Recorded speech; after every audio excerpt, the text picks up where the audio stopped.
between 2019 to 2021, at least 300,000 professionals left the profession. So there is a constant deficit. There's a constant demand in the US. So that is the biggest driving factor for accounting firms or the CPA firm to look into the different resources where they can find. So obviously, India is one of them. The best way to approach is to have some US partner, honestly, because that helps you to build a trust and authenticity. So welcome to the Finance Story Daily, where we bring you stories, insights, and latest trends to enable you make better decisions.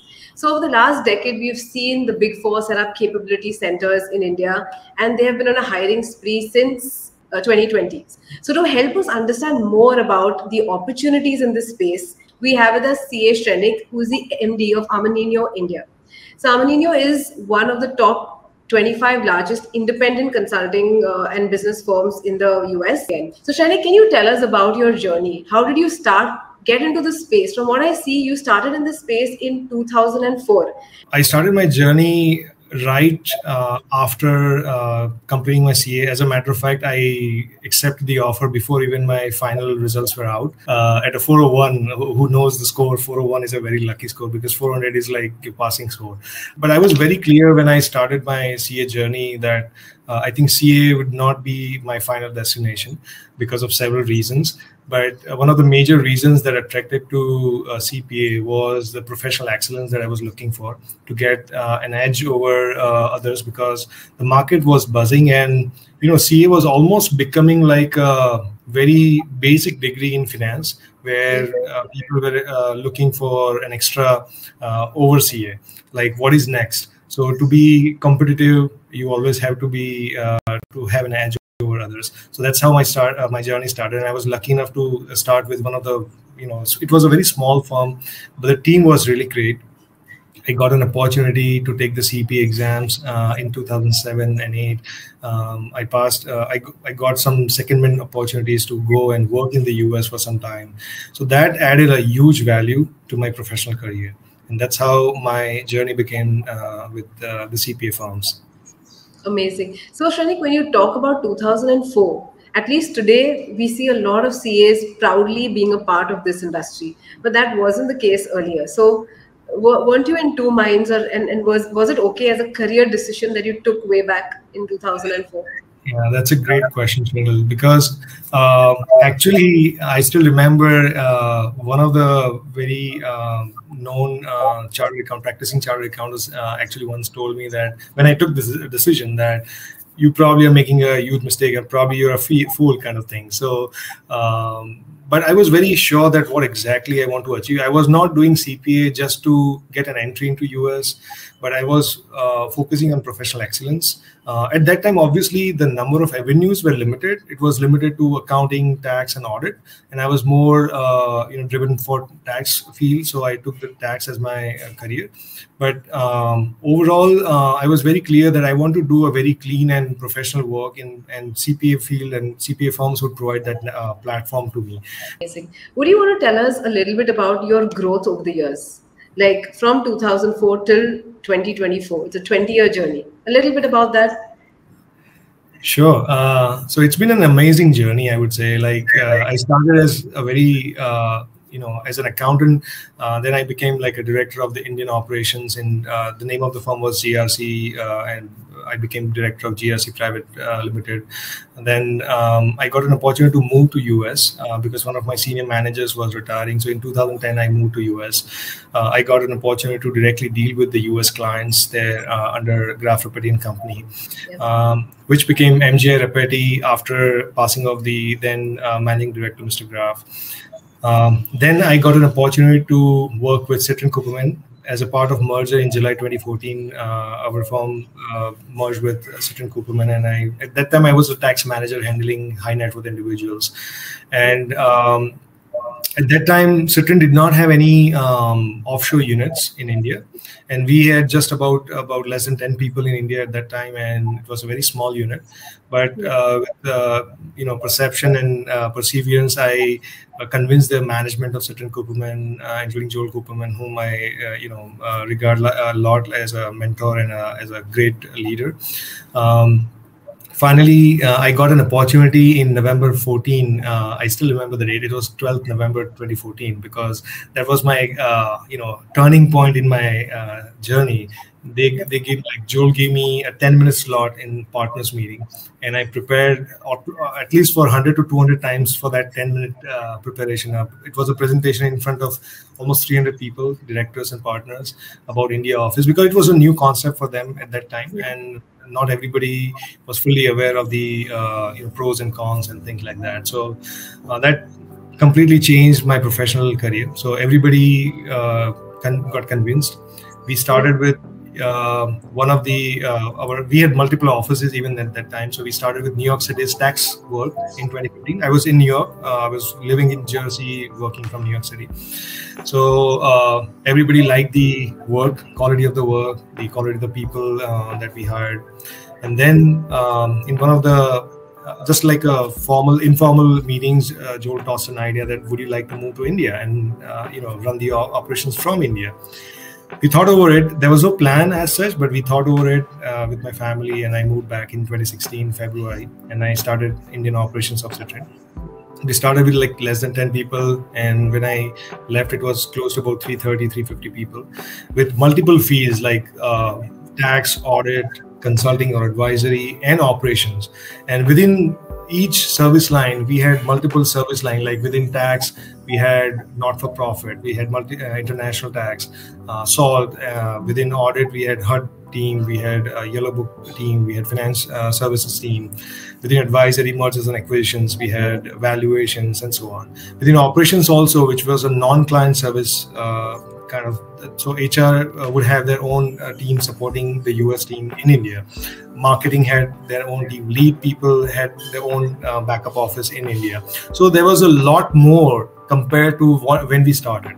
So it was a small step which ended to a 1,000-mile journey kind of thing. You mentioned that you submitted an entire presentation on why should they start in India, right? With the pros and cons. So that was 10 years. That was in 2014. So can you tell us, does it hold true even today? Yeah, sure. So I think a lot has changed from 2004 and 2024. It's like 2 decades now. So let me give you the differences from people, process, and technology point of view. That will probably give you a much more wider approach. So if I compare the 2004, I would say most of the people would not prefer to go for this field, because they were always seeing this as a secondary service line, or maybe a not premier service line, because most of the work that was flowing in was accounting and a very low level kind of accounting work. So people were not preferring to that. Nowadays, people who, and especially those people who were not able to complete their professional aspirations, like completing your CA degree, because you know how tough it is, or CFA, or kind of CS or something like that, they would go as a residual option that, okay, there is no option left, then let me go to some back office or a KPO, because there are so many other names like BPO, business process outsourcing, and KPO, like knowledge process outsourcing, then global capability centers, and shared service centers, and back office operations. But I personally feel it's nothing but professional service. The only difference is, instead of Indian client, you're servicing a US client, and sometimes may not be directly a US client. Sometimes you're servicing your US CPA firms or CPAs as your clients. Now people are actually focusing on completing CPA when they're doing MCOM, and we have started, like most of the firms have also started internship in India. So when they are not sure, because internship provides the exposure to various service lines any accounting firm can provide. Because once you start like as a tax accountant or a tax consultant, your line is almost fixed that, okay, you will grow most likely in tax field. But what about those people who do not know what other fields have to offer? Like whether they should go in audit or tax or consulting. So internship is one of the fields where you can go for 6 months or maybe up to 8 months and find out what are the different options available to you, and try to find the best which is suited to you, where you can do for what you can do for the entire life, as a professional. So I think that's a big difference between 2004 and 2024, where you have multiple options. It's not limited to accounting, tax, and auditing. Within tax, there are 10 different options. Within audit, there are 10 different options. Within consulting, there are 10 different options. The other biggest difference is, like, if you think about accounting firms in the US in 2004, which was mainly considered as an accounting firm, okay, and people call them accountant. Today, in any mid-sized accounting firm, you will see technical people. Like when I say technical, is like IT consultant as part of their partners in accounting people, accounting firms. My Armanino's CEO, Matt, he is a lawyer. So you can imagine that what a diverse background now a CPA or accounting firm. So they have become more or less a business advisors where they can provide multiple services under one roof. So it's very different compared to that. So then coming to the process, as I mentioned, like previously, accounting was just doing the QuickBooks accounting in simple software. Now within accounting, there is a fund accounting, there is trust accounting, there is fiduciary accounting, crypto accounting. Within tax, there is international tax. We are looking for specialized people who are specialized in these skills: international, not-for-profit, gift tax, high net worth individual, estate tax, SALT. Within SALT, sales and use tax is different, sales and local tax is different. So there are so many options with you where you can excel in particular field. Within audit, traditionally the audit was like only financials audit, but now it is employee benefit plan or 401k, and SOX audit, SOC audit, ITGC, HUD, Yellow Book. You have so many options to excel in. Consulting, valuation, mergers and acquisition, tech consulting. So there are multiple fields within. So when I say tax, it is a huge ocean, and there are so many other small oceans within that. So you can pick and choose that where you want to excel. So that is the biggest difference in the processes. Also, the other biggest differentiator is previously there are a lot less of involvement of the technology. Now AI is almost become like a inevitable part of any industry, including accounting, audit, and other consulting part. So with those different new technologies coming in, I can say in tax, audit, consulting, you can find almost 80% things done automatically, and a lot of automation has taken into the place. So that is also a big change in technology. Yep. I can give you one great example. Like in 2004, you cannot imagine accounting firm come up with some IT automation tool of their own. So I want to share, like Armanino has recently announced, like they have come up with audit tool called Audit Ally, which is a SOC 2 assessment tool. So you cannot imagine that 20 years before. Now things have changed a lot. Looking at India back in 2004 and looking at India today, what was the pros and cons that you submitted back then, which actually encouraged them to start up an office, which was with a team of 10, which eventually grew to 350? So it was almost like a kind of a deja vu for me, because when I decided to move out of Citrin for personal reasons, I had to kind of hunt for the right team, and I had a few options luckily, but I was looking for the right team for which is whose goals are and purposes are in alignment with my goals are, because I'm a people focused, quality focused person, and I wanted to make sure that I land at the right place. So I had an opportunity to even visit Armanino even before I joined, so I can meet the leadership there and I can exchange my ideas, I can understand their expectations. So obviously in 2004, the major driving factor was cost savings. I think that was probably number one priority. But in 2024, I think one of the major differentiator was the COVID situation, because when COVID hit, people started realizing that, and obviously, as you know, like COVID made everybody work from home, like mandatorily, no exceptions. So at that point, people realize that it is no big difference that when you are working with your counterpart, like let's say if you're sitting in New York and your counterpart is in, let's say, Texas, because of the COVID situation. It's no different than working with an Indian counterpart. The only difference is the time zone. But as you know, most of the Indian talent are very accommodative in adjusting the time and layover, so that there is no communication gap. So that was one of the biggest differentiator and kind of a very driving factor for all the accounting firms, especially, to look into this area, that here is a big opportunity to tap the market, which has a huge potential to grow. The other situation was like the changing economic scenario and the complexity, because as you see, like crypto was not there in 2004. There are several other such examples which was not there. If you see the complexity of the tax in 2024 compared to 2004, I think in 2004 you can practically manually fill out the form with hands. Literally you can type it the form 1040 or 1065 and you can submit it. I'm just saying we were not doing that, but I'm saying like it was possible back then. But in 2024 the complexity is so high that you cannot do that. So you need to focus on the factors which is affecting most to the clients. So to have that focus, you need to delegate certain work to your counterparts, and for that you need more people, more professionals. Now in COVID, you might be aware that Wall Street Journal published a very detailed report, and between 2019 to 2021, at least 300,000 people, 3,000 professionals left the profession out of that, and they moved to a different profession. And now there is an annual deficit of 125,000 professionals from accounting industry. So there is a constant deficit. There is a constant demand in the US. People are not joining in for taking up the accounting courses. So that is the biggest driving factor for the accounting firms or the CPA firm to look into the different resources where they can find. So obviously India is one of them.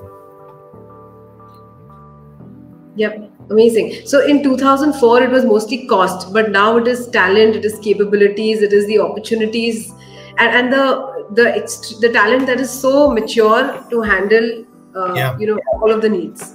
Okay. So the other factors I think that you mentioned about having the contractor models. For example, if somebody is contracting, if somebody is already doing the work for some other CPA firms, why don't you use those firms? So it's a good option for a short-term period, but in the long run, if you want to have your own team which is capable of handling the multitude of the services and the complexity of the services, you have to have your own team.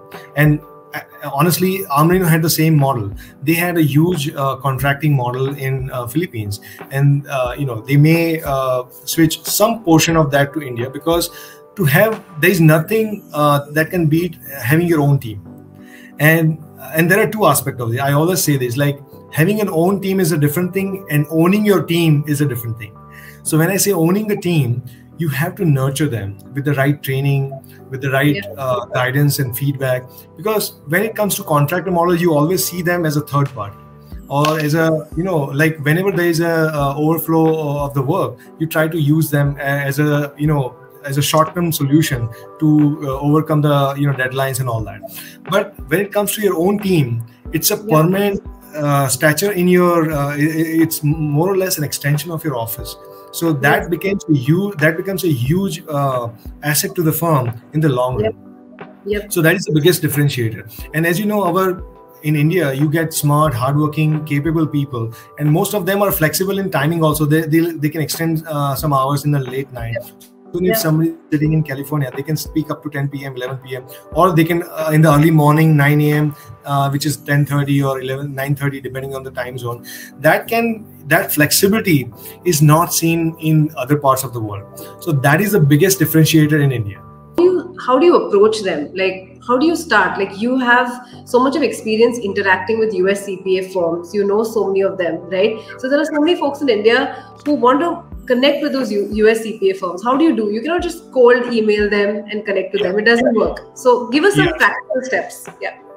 So ideally, the best way to approach is to have some US partner, honestly, because that helps you to build your trust and authenticity. Those are the two main words in this professional world, and you have to have patience in this field, because you can get the work very easily.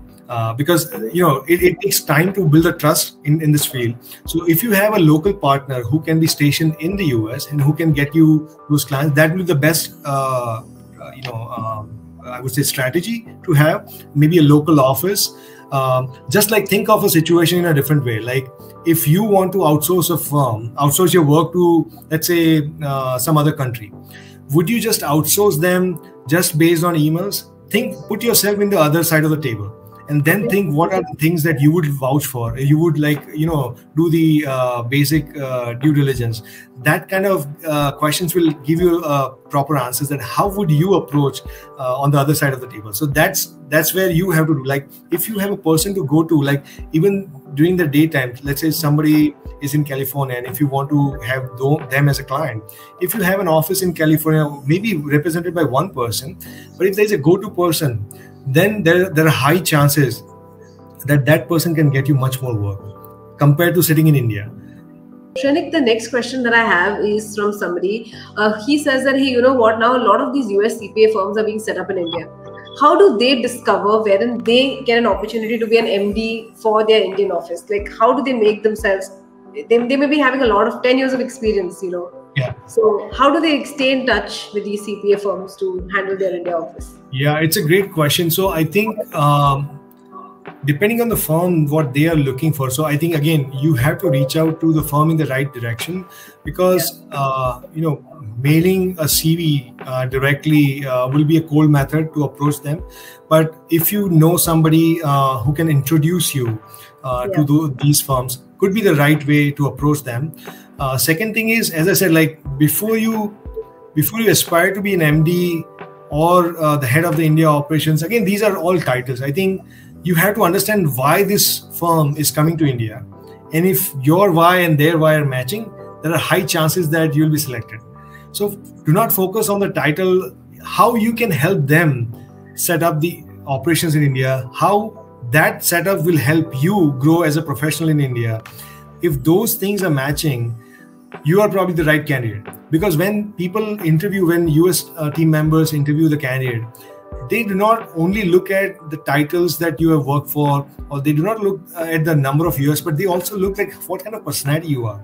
Because if you think about a situation like when you are building a team in India, the most common complexity of this is like people management. Will you be able to manage 50 people? Will you be able to manage 300 people? That's number one question comes to your mind, right? Because you are giving, at some point will become the face of the firm in India. So whether you are capable of doing that, whether you are ready for that, maybe not, then you work for the firm for some time and then develop the skill and then you become ready. There should not be rush to do that. Amazing. Once you become capable of enough of that, and then you can do that. Focus on those things. Okay, great. But so I understood this, but just another point. Okay, how do I approach these CPA firms? It's again, you have to have your network. You cannot just be a random person sending a CV. Network is important. Introduction. Again, you have to be a good presenter of your case. Like, why put yourself on the other side? Let's say ABC CPA firm is looking, if you came to know that, okay, they are looking to set up an office in India. Do a proper research for the firm. What are the objectives of these firms to set up their operations in India? What are the key factors? Let's say if there's an audit-heavy firm or tax-heavy firm, consulting-heavy firm, what are the things that they want to use India for? What are their purpose? If you know them, whether you can give those answers or solutions to this firm, whether you can. So let me give you in a different way. Ask not what the firm can give you, whether the title or not. Ask what you can give you to the firm. Okay. That will give you the answer to that question. That what is your contribution, that what you can bring to the table to that firm and help them set up the center in India. That will give you the answer. Amazing. That's amazing. Okay. So we have this next question from Shreyans. He says, since Armanino is now in India, can we get associated with the organization in a professional capacity? They are a practicing CA firm. Are there opportunities like this?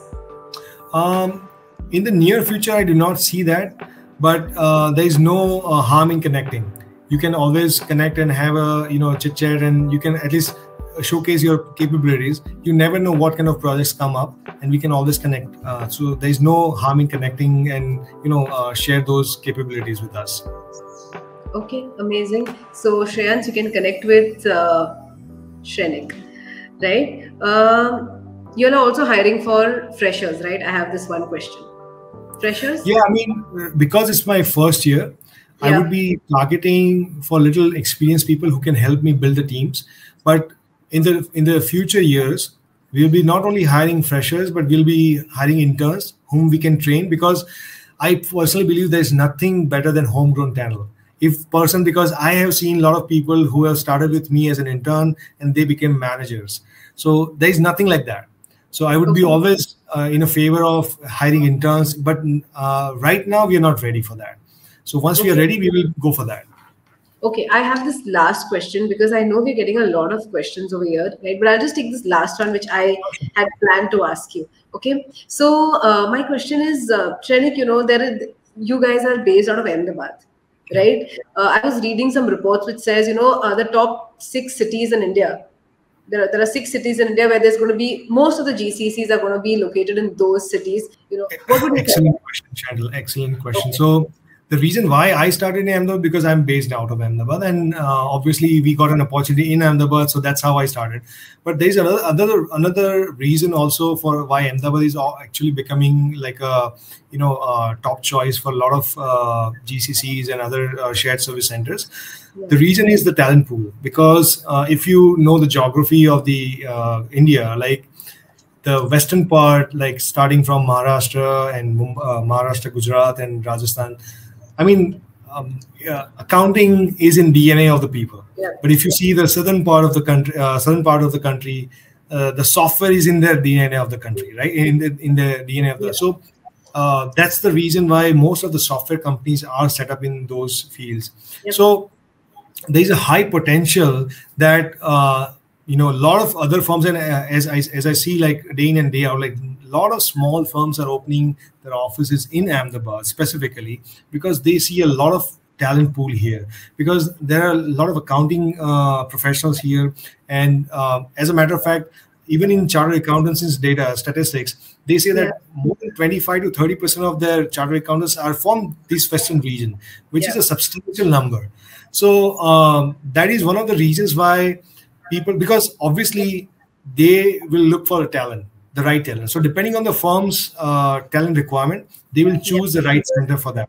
So Ahmedabad is becoming a natural choice for them because of the talent pool that they're getting. Okay. So can you give some like you've explained this really well, but any practical steps, like what career advice would you give someone? How do you tell them to pace their career? Like everyone doesn't grow, we know it.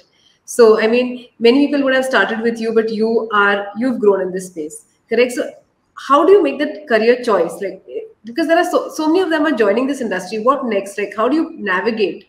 Do you change roles often? Do you move to new organizations, see new opportunities, go from tax to audit to, how do you do that? Yeah, I would say, let me give you another example, a very real. There was a reason why Sachin Tendulkar was successful compared to others, because I think Manjrekar also started the same time, but he was not as successful as Sachin, because he started at a very early stage, and he was sure, his coach was sure that even though Sachin wanted to be a bowler, a pace bowler, but his coach was very sure that he could be a good batsman, and he started his career at the age of 16 against Pakistan and all that. So we know the rest of the history.